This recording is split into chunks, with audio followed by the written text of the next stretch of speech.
A new analysis shows that tariffs could end up pushing more Americans into poverty.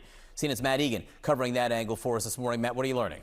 Well, John, you got to remember that tariffs, they tend to hit low-income Americans the hardest. And that's because lower-income Americans, they tend to spend a bigger chunk of their paychecks, and they tend to spend more on imports. And of course, imports are what are most exposed to tariffs. And so that's why the Budget Lab has this new analysis out, finding that these tariffs, they could increase the number of Americans falling into poverty. They're saying that these tariffs that are already in effect, they're going to increase the number of people falling below the poverty line by 875,000. That should be 875,000 in terms of how many people are considered in poverty. That's according to the Yale Budget Lab when they look at the official poverty measure, which is a long-running metric on poverty. That includes 375,000 children in poverty. Now, if you want to look at a more conservative measure, there's also the supplemental poverty measure. And even under that category, Yale Budget Lab says that the tariffs are in effect are going to increase the number of people that are in poverty by 650,000.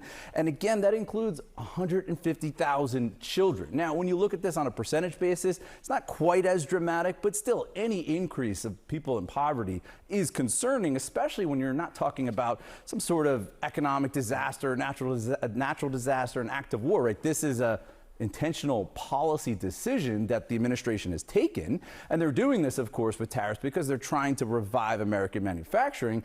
But economists are concerned about higher prices. And when there's higher prices for people who are living paycheck to paycheck, that's a big deal. One other point here, got to remember that we're not talking about a subtle increase in tariffs. We're talking about a historic one. The Budget Lab says that the average effective tariff rate, 17.4%. That's tariffs that are charged by the United States, taxes on imports. That's the highest, John, in almost a century, since 1935.